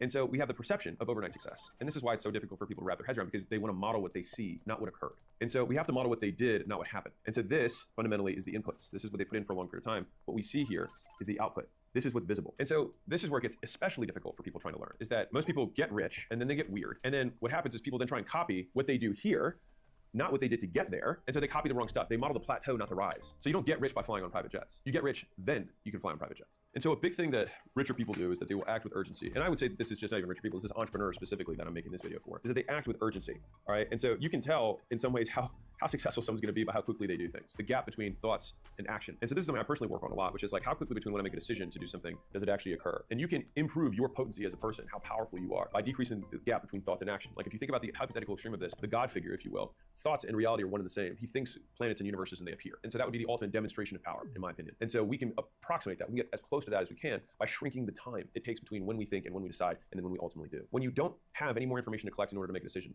then you make the decision. And you make the decision by eliminating alternatives. So like literally the word decide comes from decadere, which is Latin for to cut off. And so the question is, what thing are you eliminating by making the decision that you're going to make? And a really easy tactical thing is whenever you say I'm going to get this done by the end of the week, ask yourself, can I get it done by the end of the day? And that seems like a very small hack, but that increases your pace of progress by 7x. And so if you hear that, you're like, wow, 7x. It's like, yeah. And for that reason, there are people who are working 100 times faster. And I think that this is a really good cultural thing, which is you can just say end of day, not end of week, and not end of month, end of week. So in each of the instances, this is a 4x increase, this is a 7x increase, right? And you can even go end of day goes into end of hour. Now, this is one that Layla talks about a lot. She's a master operator, is that she heard this from a mentor. She said, if it's a 5-minute task and you have 5 minutes, do it now. And so the amount of times where I'm like, hey, we should do this thing, and then literally in 60 seconds it's handled by Layla, like while I'm just walking around talking, just like shooting ideas out there, is baffling. And so her speed of like, that's a great idea, it's already been, delegated out. Like she doesn't keep things on her plate. And so there's this big falseness that I think is propagated by a lot of the social media world because it feels good and get lots of shares, because it gives people permission to be lazy. It gives people permission to tell themselves that they're great just the way they are. I wholeheartedly reject that entire notion. The idea that they sell you is that you're young, you've got time. And I think that is false, because all this does is extend how long it takes you to remember that, number one, tomorrow isn't guaranteed. Like I just looked at my newsfeed this morning and there's a guy that I knew who's my age and he just died of stomach cancer. Really sad, really nice guy, wife and 3 kids. Into fitness, really in shape, just a freak thing that happened. And so the assumption that you've got time assumes that you're gonna live forever, that you're gonna live to 100. And we know that that's not true. And let me put this in perspective. 3 out of 10,000 people live to 100. And so everyone has this assumption in their mind that they're like, yeah, I'm at 50, so I'm gonna make it to 100. Yeah, well, you've got a 3 in 10,000 shot at doing it. Very unlikely. More realistically, you'll die at the median, which is 74 for men in the US, which means that at 37, you're actually at the halfway point, just in years. But if you adjust for the increase in speed of time, so the same reason that your kid at 5 years old thinks that something takes forever when you say it's gonna happen next year, and when you're 40, something that happens next year feels like you blink your eyes and it's there, is that when you're 5, 1 year is 20% of your life. When you're 40, 1 year is 2.5%. And so it very much in a real way is 9 times faster than it is for your 5-year-old. And so it's my belief that as we get older, we don't become more patient. Time just moves faster. And so if you adjust for that time speed, your midpoint isn't 37. It's more fun to closer play to 21. And so this is also why, in my opinion, when you think back on your life, you have so much meat in the first 20 years, so much stuff happens, all these material life events. And it's because in that time period, it was half of your life. And then after that, everything happens real fast. And so what you have to realize is 1, tomorrow isn't guaranteed. 2, nothing is gonna be easy. Just get over it. Every time you think, oh, this could look, just immediately skip to, oh, that's not true. There's something I don't know about that. Just skip to it. The faster you can train that muscle, that as soon as you have this FOMO, just slow down and realize that you don't know enough. 3, it takes time to get good. There's no one who's good at anything that was immediately good at it. And the people who are immediately good at it, I remember telling a professor, I was like, I've just naturally been good at languages. He was like, when you were a kid, did you have multiple languages in your household? And I was like, well, yeah, I'm bilingual. And he's like, what are you even talking about? Like, you literally started with that. So of course languages are easier for you.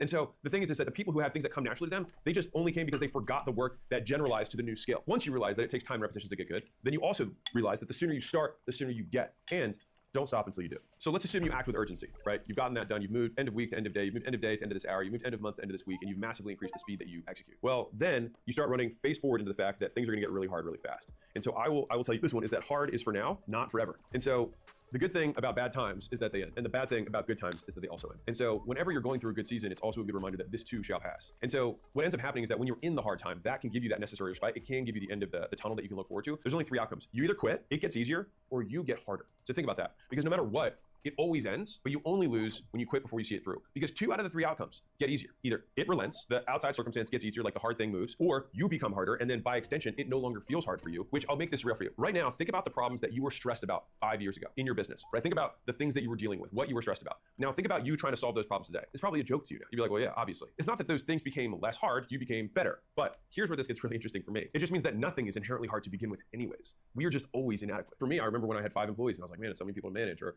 I was like, where am I gonna, I have to manage cash flow. How do I do that? Or like, how am I gonna get new customers? Like, how do I I can't sell really expensive stuff. Like, what if someone gets upset, if I charge more, right? What if someone finds out I charge this much, as though it's like something wrong? Like, all of these things are just irrelevant to me now. Just so silly. Though for me at the time, they were difficult. And I can only imagine how inconsequential the problems that I deal with, growing hopefully $3 billion companies right now within the portfolio, compared to what Elon deals with having 6 multiple $100 billion companies. And I compare myself to that, so I can always feel like I have a long way to go. If you are a business owner and you're making, you've got a legitimate business, you've got employees, revenue, profit, et cetera, and you'd like to see how we grow companies, every month at acquisition.com in person at my headquarters, we hold basically 2-day workshops where my team, my actual director of marketing, director of sales, director of media, all of my team basically works with businesses to just help them grow.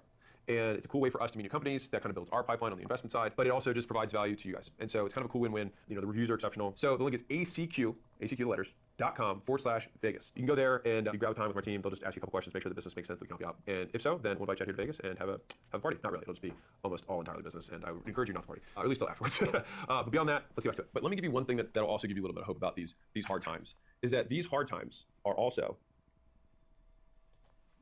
your best times, but only in reverse. And so let me explain what I mean by that. Think about the times when you were younger and you were in love and you were poor and you're like, man, those were the good old days. The thing is that when you were in that moment, it was stressful. You didn't know how you're gonna make ends meet, how you're gonna make rent, where you're gonna get food, whatever it is. You have these hard times, the hard times that you go through today, but these hard times become the good old days. And so we only see the truth when we look back. You have to go through them to get the perspective. And it's something that I try and remember on a regular basis, that I'm going through the good old days. And if they're the good old days in the future, they might as well be the good old days today. So let me tell you a little bit about what it feels like throughout this entire process. Because if you were consistently growing, you were consistently in pain. That's why they're called growing pains, not growing joys. And if you have stress from growth, remember the alternative is that you can have stress from stagnation and you can have stress from decline, which fundamentally means that hardness and stress is a fact of life. You will always have stress, you will always have problems, and the largest problem of all, the largest stressor of all, is determining that having problems is a problem, is that being stressed means there's something wrong with you. But being stressed just means you're alive. Having problems just means that you are actually doing something. I'll tell you the story that I think can drive this home. And I think this is the path to fulfillment over comfort. So imagine you talk to the creator of the universe before birth and pick the person you get to become. You say, I want to be the most courageous. The creator replies and says, well, then I will give you monsters to terrify you so that you can conquer them. Then you say, well, I want to be patient. The creator replies, well, then I will make you work harder and longer so you can learn to wait. So then you say, I want to be wise. And the creator replies, then I will give you failures that will crush your spirit so you can learn the value of judgment. You then say, sounds like a rough life. Can you give me a good life? The creator replies, just like we measure the quality of a blacksmith by the strength of his steel, I measure you by what you are at the end, not the fire and the hammer it took to make you. A good life isn't a life that's easy. A good life is a life that makes you into a good person. And that, my son, is a hard life. And so I remember when I sold Gym Launch, there was a year that I more or less took off. I had all these kind of existential crises that I was going through because all I'd been doing was just working. Then I hadn't put my head up to look around and smell the roses per se. The problem that I had was that when I was smelling the roses, I was miserable. I was very sad. And the sadness for me came from the thing that I had that was most reinforcing my life was the work that I was doing. That was the thing that I enjoyed the most. And so not having that actually created a huge loss for me. And so then I had to create what am I doing? Why am I here? Right? And so for me, that was when I created the hypothesis, or at least the thesis I have for my life, was that hard work is the goal.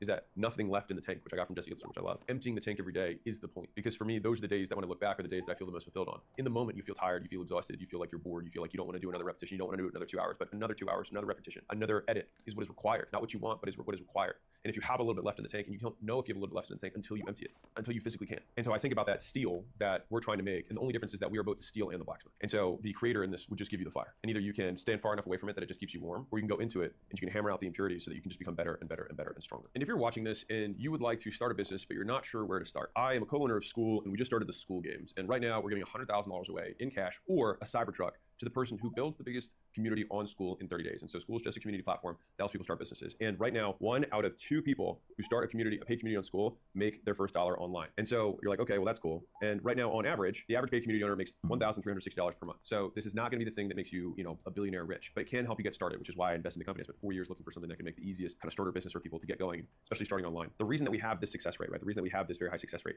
is that I meet every single week and onboard new people. So every Monday I'm on a call and I onboard, right now I think it's about 300 people per call that are on there. And so I answer questions live with everyone on there. And it's a lot of times the same faces. So while the call's relatively small, I encourage you to come on. On top of that, I have kind of like step-by-step instructions of exactly what you need to do that the best community owners have done. And so you can just model the behaviors, just do this stuff. I don't explain psychology and triggers and NLP. It's just like do this stuff and this is what yields this outcome, right?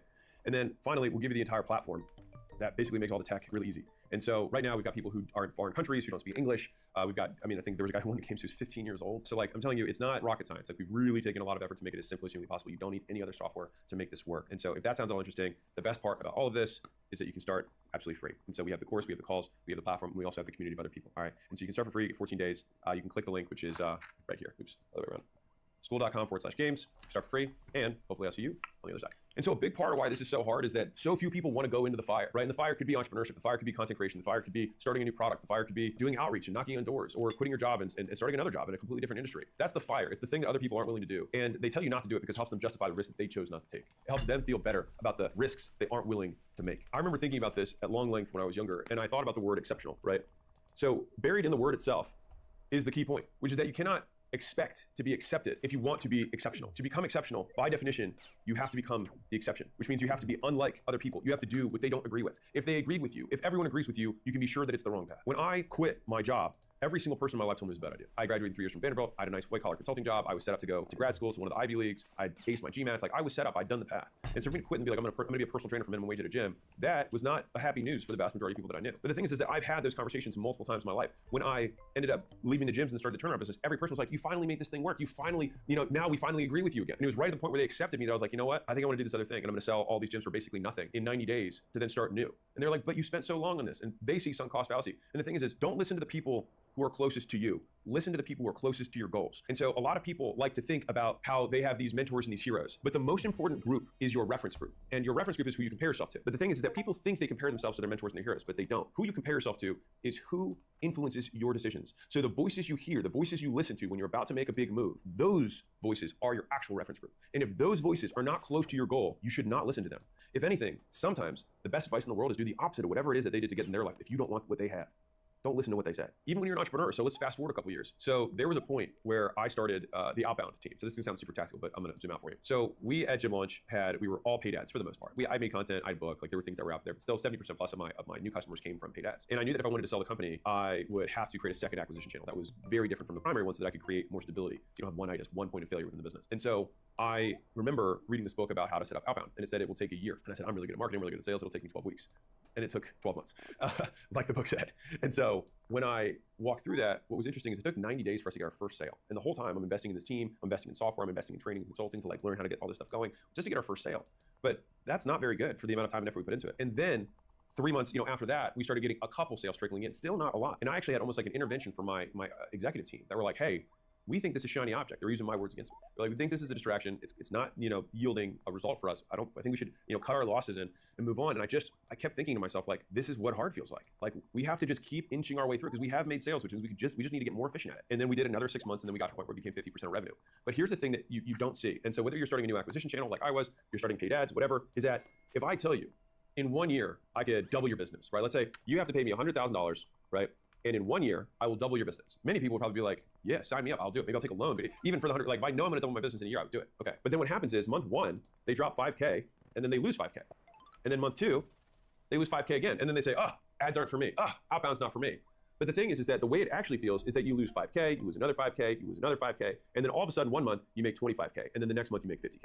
And you make all of this back and some, but it happens all at once. And so there's a saying on Wall Street that I like, which is it happens slower than you expect and then faster than you can imagine. And they talk about that when it comes to market drops and market explosions. It's like we should be crashing. It hasn't adjusted yet. It happens slower than you expect and then faster than you can imagine. And so you have to be willing to forego that period of time for a long time, understanding that you just want to make progress. And so I think the thing that separates masters from beginners is that masters have more ways to win. So you can measure your expertise in anything by the ways you can measure, equaling the number of times and ways you can win. And so if you're an expert at making videos, then throughout the entire process of a really long project, you have many wins on the way. You know all the little progress markers that occur to create some big outcome. And you approximate those little progress markers for the ultimate goal at the end. When you're a beginner, you only see the output. And all you see is I'm doing stuff and nothing is happening. But you just aren't able to mark progress well. And so if you want to increase your expertise, then you need to increase the number of ways you can measure so that you can increase the number of wins you have in a given time period. And by the way, that is what makes you enjoy your work. And this is how the work itself becomes reinforcing. And so in order to develop that expertise, you have to have education. And people think that education is expensive, but the only thing more expensive than education is not being educated. And so I would say that in my life, I spent more money than I could possibly imagine simply trying to acquire skills and relationships that would make me better. To give you an idea,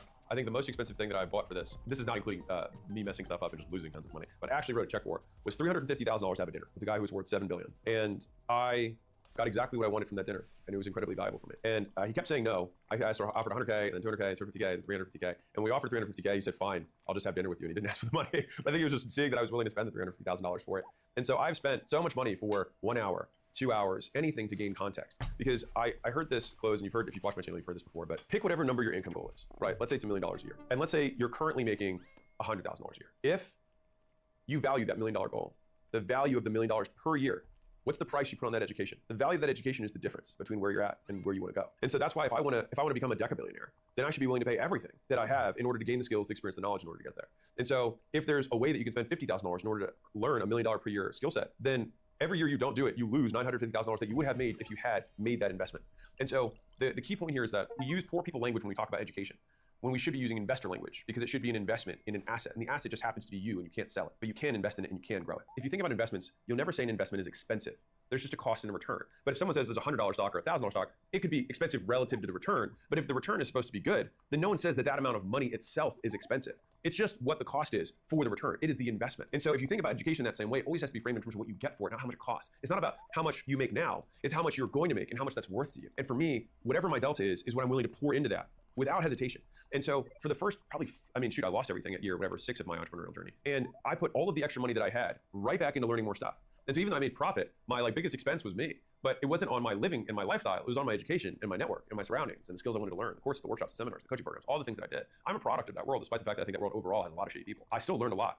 And you can learn just as much by learning what not to do and say, I will never do that, or treat someone the way that person treated me. Because the best students never come out negative. So really think that I have always been the top performer in every single program, coaching, whatever I have ever done. And so the process that I use is, number one, do everything they tell you to the T the first time. Then take what works and toss the rest. You can learn something from everyone, but only take in that which makes you stronger, which is a quote that I have from Harry Potter, the Sword of Gryffindor. But I love it because it was enchanted to have this spell that it would only take in things that made it stronger. So it took in the Basilisk Venom, which allowed it to kill, the Horcruxes later on. But I like to see myself as that sword, is that I continue to invest, I continue to put things into the steel, but I only take in that which makes me stronger. So a lot of people have these negative experiences with coaches, consultants, vendors, whatever. And I just like to think to myself, in what way will this make me better? And so by instead asking that question rather than enumerating the many things they could have done better or the things they did wrong, simply saying there is something that I can learn from this. And there is something in this experience that will make me stronger. And that frame may have been one of the most valuable frames that I've had because I, like you, have spent plenty of money on things that have, quote, not worked. But I still learned enough from them and oftentimes what not to do that allowed me to then see what to do. But before I ever did that, I had to do the first 3 steps of that, which was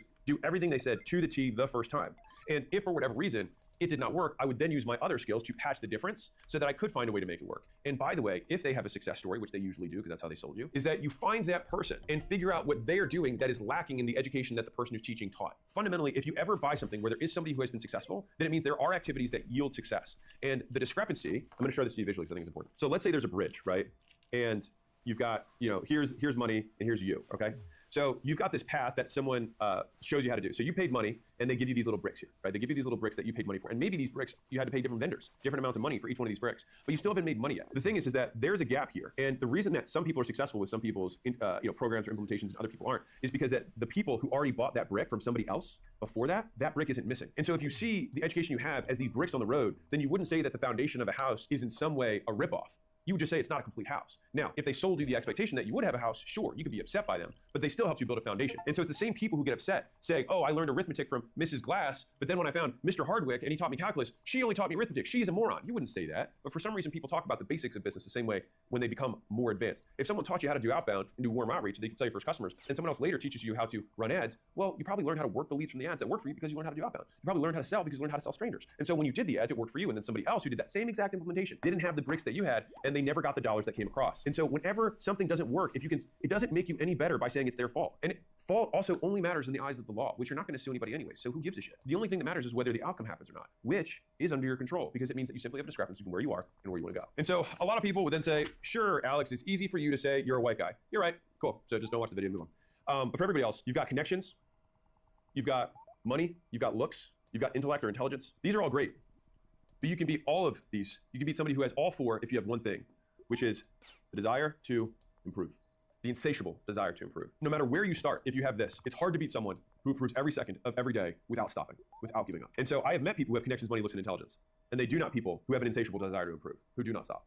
And so if you think about it like this, if life were a race where at the end you die, so gotta finish first, right? There are people who may start at different parts of that race. But what is not measured is the speed that you can move. And so I don't know if you've seen these clips that have gone viral in the NFL where they have like one of their wide receivers start like 20 yards behind a fan and they have to race the length of the football field. And then the wide receiver will usually catch up, like talk to them and then just speed right past them. And so it's far less about where you start because that's where a lot of losers will define themselves. They'll define themselves by what happened to them rather than what they made happen. And somebody else may be here, but it only matters if you think that there's fairness. But I don't believe fairness is something that exists in the universe. And so I don't hold it as an ideal that I proclaim must exist. But there's simply a starting point and a rate of progress. And the starting point you can't control, but the rate of progress you can. And so control what you can control. If education is a change in behavior, that's what you do. If you become educated, you do something different after you learn something. Then intelligence is rate of learning, which means that you can in a very real way influence, it's the rate of learning, the speed of learning. You can influence how quickly you move along this race independent of where you start. And you'll also note that the person here has no influence on what this person does. These two people are independent nodes. The only reason that this person gets upset is that they think it's not fair. And if you just eliminate fairness from your vocabulary and think only in terms of what do I need to do, then it eliminates a lot of the distraction that keeps you poor. So if you recall from the very beginning, lazy people get distracted. They focus on distraction. And one of the biggest distractions is it's not fair. It's not fair. I shouldn't have to. I should get. I should. It should. Things shouldn't. It's all shoulds. And I will tell you that should, in my worldview, should not exist. Because should creates expectations of an uncaring universe. It says that you demand something, and I promise you that the universe will win. And so all you have to do is watch like baby seals just get immediately eaten by orcas after like a mother is laying there on the ice to be like, wow, life isn't fair. I'm sure that seal could be like, it's not fair that my babies were literally eaten in front of me. Tough, right? Tough. They have mammal brains. We can see that they got some feelings, right? And so if we go back to the sword of Gryffindor, does demanding that it should be fair make you stronger? Does saying that that person started further ahead of you in any way benefit you? No, because your actions are entirely independent from them. And so the only thing that that does is actually delay your speed of taking action. It makes you dumber. Because if we define intelligence by rate of learning, then it means it takes you longer to learn. It makes you stupid. And I think that that's why people stay here for a very long time. And many of them never leave. So what are the things that bad entrepreneurs talk about with good entrepreneurs? Is one of the excuses they'll make is that they will make preference excuses. They will make trade-off excuses. They will say, this is not worth the price, in which case, fine, but don't also want the thing. So for example, privacy is the price of fame. Loneliness is the price of ambition. Pleasure is the price of discipline. Novelty is the price of loyalty. Discretion is the price of trust. And so many people want the benefits of these traits, but can't afford the cost or the price. They're not willing to be discreet, but they want someone to trust them. They can't hold someone's secrets. They want somebody to be loyal to them at home, but then they want the thrill of the new relationship. They want the benefits of discipline, of consistency, but they can't trade the pleasure in the moment. They want ambition, but they're not willing to pay the price of being lonely, of being the exception. They want fame, but then all of a sudden they are startled when they realize that they have no privacy. And so each of these things are trade-offs. And if you're not willing to make the trade, fine, but don't bitch about it. And I think part of it is that we have a hard time understanding to what degree. And so each of these ideals are not binary. It's not discretion, it's how much discretion you have. It's not novelty, it's how much novelty. It's not pleasure, it's how much pleasure. It's not loneliness, it's how long. And it's not hard work, it's how hard do you have to work and how long do you have to work. And so most people, and I think this is where a lot of the complaints come, is that they believe they're doing 10 out of 10 work, right? They're like, this is 10 out of 10 hard for me right now.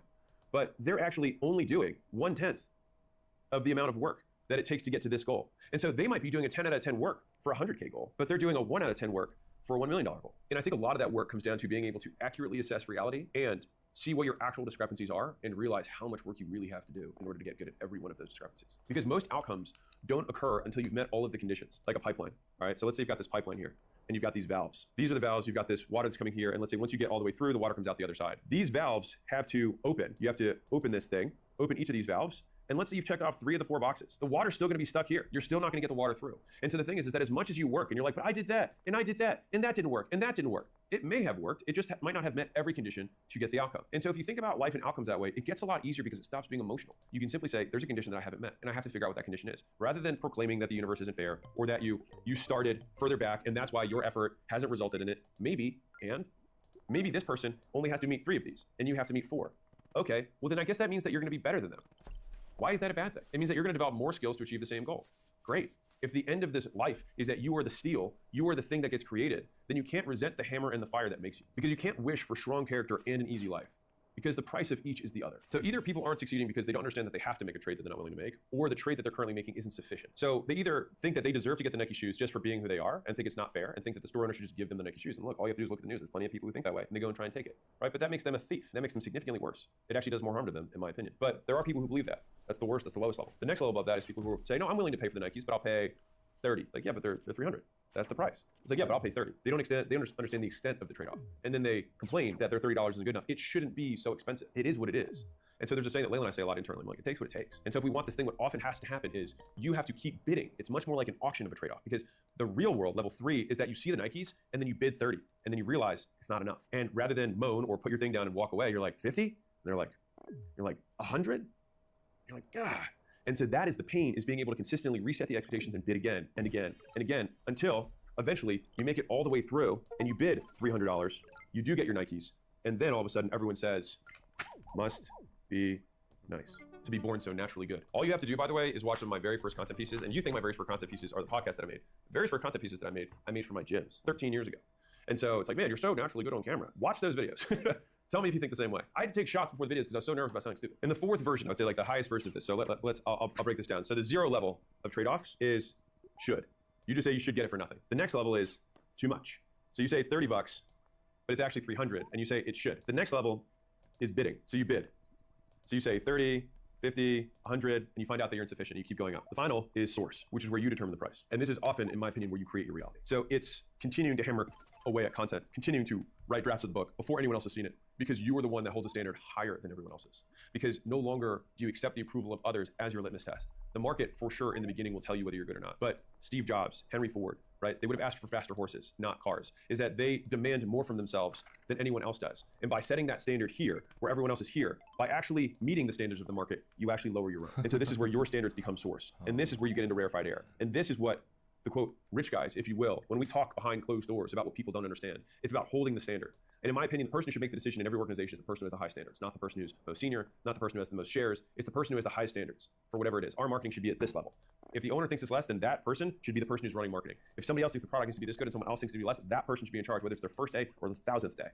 The person who has the high standards is the one who should be making the decision. They should become source. And so when you get to that level, the only person you're making trade-offs with is yourself. You're the one who's determining, is this good enough for me to put my name on, rather than is this good enough for them to say it's good. And for example, J.R.R. Tolkien worked on The Hobbit for a decade, and he didn't even submit the draft. One of his friends saw that he'd been working on it for a decade and submitted it, grabbed it from his desk and submitted it for him to a publisher. And then it obviously became The Hobbit, and everything came after that. And so his standards were so high that he still didn't even think it was ready, but it was still so good that they ended up releasing it. Now, many of you think that you are J.R.R. Tolkien, but most of you are not. It's actually just very bad. And so once you realize how high your standards really have to be in order to be excellent, what you then have this daunting realization is that you can only do 2 to 4 things in your whole life because of how long it really takes to get to there. And so it's like, I want to be the best author in the world. That's not a desire of mine, to be clear. But if I wanted to be the best author in the world, then I know that that's going to take at least a decade of actually working hard every single day to get there. And believing that for me, because I'm special, I should somehow be able to be, my first book is an overnight success, and that is the thing that chains you to mediocrity. It's believing that it should be a different way, rather than accepting reality as it is and then changing your actions as a consequence. And so this is also why lazy people distract themselves. Because distraction makes you believe the lie that you can try 100 things and then figure out which one works, when in reality any of them can work, but none of them will work unless you pick one to work on. And then that is you making it work. The vast majority of things with enough iteration can become success. It's just that people underestimate how many iterations they need to have. It's 19 drafts, not 2. It's 500 minutes of editing to make the video, not 50. It's making 1,000 phone calls every week for 2 years, not 2 months. And so most of the times, it's just that our level of understanding, it's here. And this is where a lot of people get stuck. A lot of people get stuck here. They say, I should be better. This should be easier. I've already paid a little bit. I said I was willing to pay 30. The Nike store owner won't give me the shoes. And then you continue, basically are the same as this person. You just have a price attached. I should, it should be, I deserve, I am worth. It takes what it takes, it costs what it costs. You gotta be willing to make the trade. No matter what your goal is, you will suffer to achieve it. So pick a goal big enough, it's worth suffering for.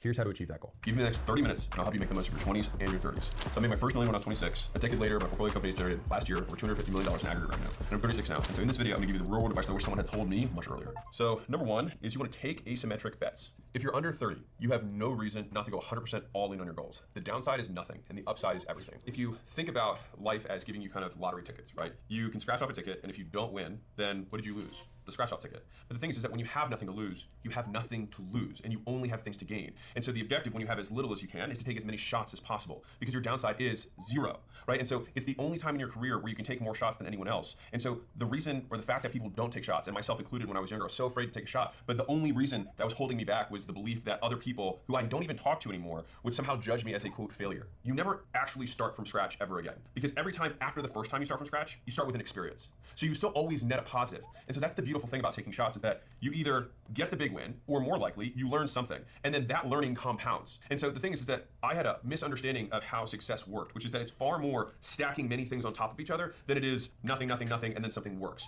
right? And so if you imagine success like a bridge, right? So you're over here, and you've got this chasm that you have to get across, right? This is, let's say there's alligators here and lava and all sorts of stuff, right? And then there's you over here who's got, your big smiley face and you're happy and you're doing all the stuff you want.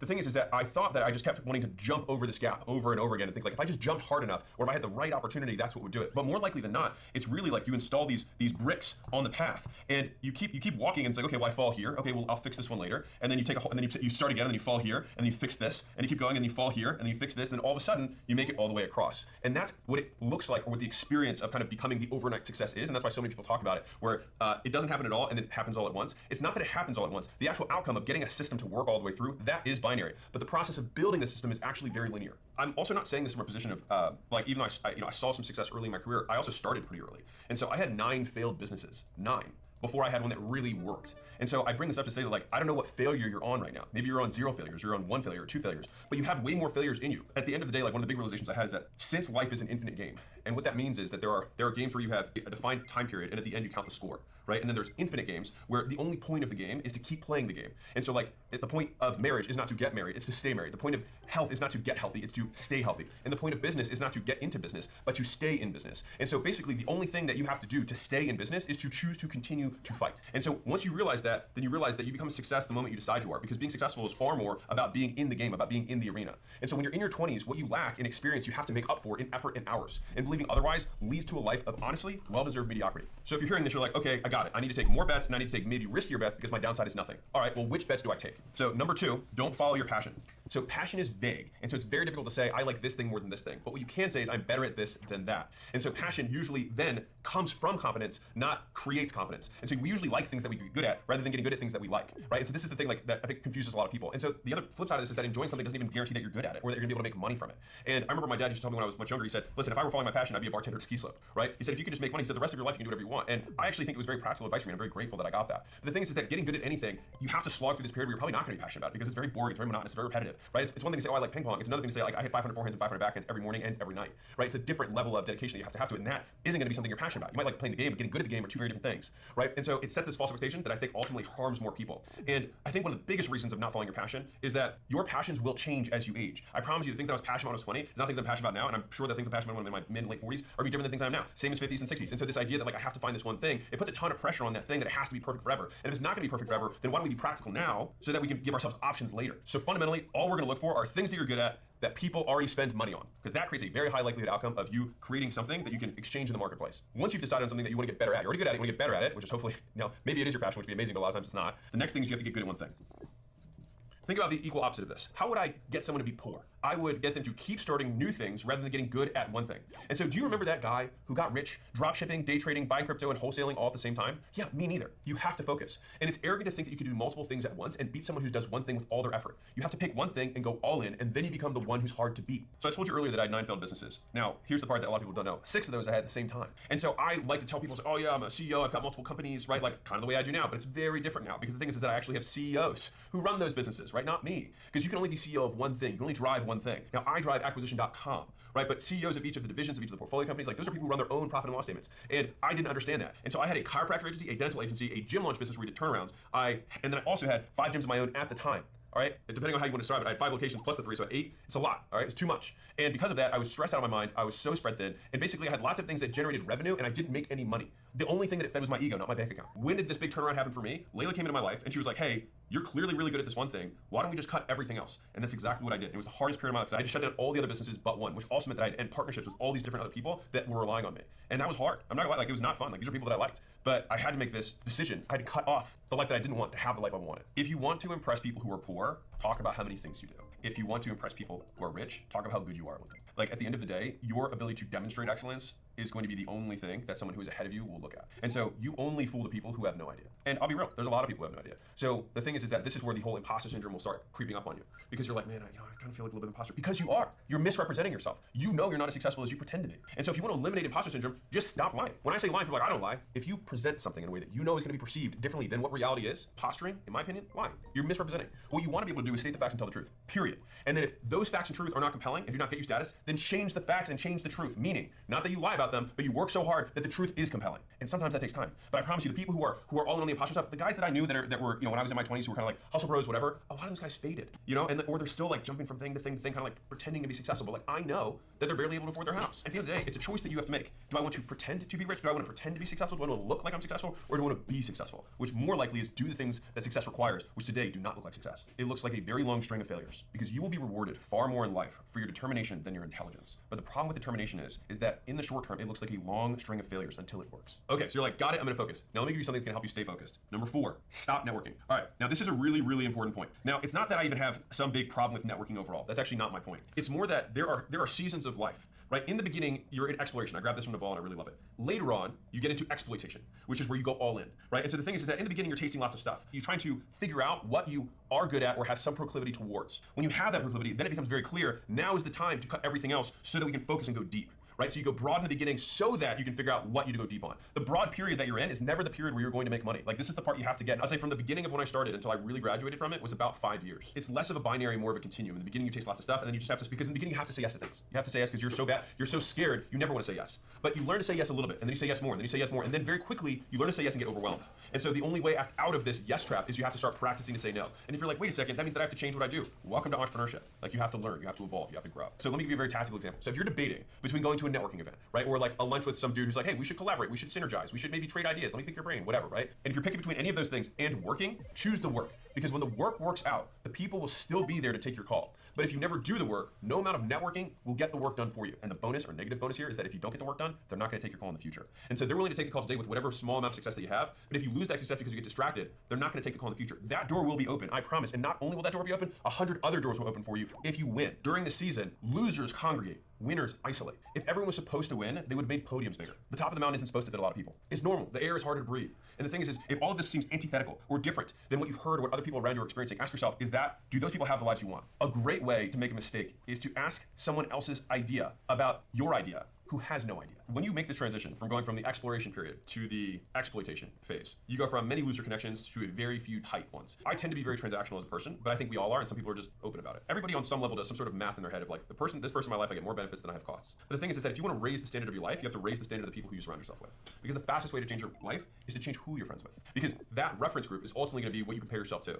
And so if you change who you compare yourself to, all of a sudden, you will create deprivation around the difference between where they're at and where you're at. The only way that people let you into circles that you don't deserve to be in is work ethic. There is no other way. It is the universal currency of respect across cultures, across time periods, across cohorts, across generations. An old man will respect a young man who hustles, and they will always be willing to give time to somebody who they think will execute. Like that was my secret, and it still is my secret. Like I know where people who are I punch above my weight class in terms of the people that I'm connected with because they know that I'll do the work, and so they don't feel like they're wasting their time by helping. Because the thing is, a lot of people are actually very happy to help you. What they aren't happy to do is waste their time helping you when you actually don't help yourself. And so I've shed friends at every season of my life, and my close circle has always been very small, like very small. The thing is that I think of my life in kind of seasons, right? And so you're gonna have friends for this season, and maybe you keep them for life, but maybe you don't. And I think giving yourself permission to say like, that was that season, and they were amazing friends for the objectives that I had then, and then my objectives changed. It's not really fair to them to say, hey, I'm completely changing all the things that I'm doing. You have to still be friends with me. It might not make sense for them. And so not keeping this expectation over them has helped me kind of like free myself of that so that I can reinvest the time that I have in friends that I think will help me get to where I'm trying to go next. Okay, so if we're taking these big bets and we're following something that we're good at rather than that we're passionate about, and we're not gonna get distracted, we're doubling down on one thing, and we're turning off these other things that at the beginning we were exploring, the little lunches, the little networking, because we know that if we just succeed at this one thing, all of those doors will be open. What do we do to make money? So let me give you a money rule. Money loves speed.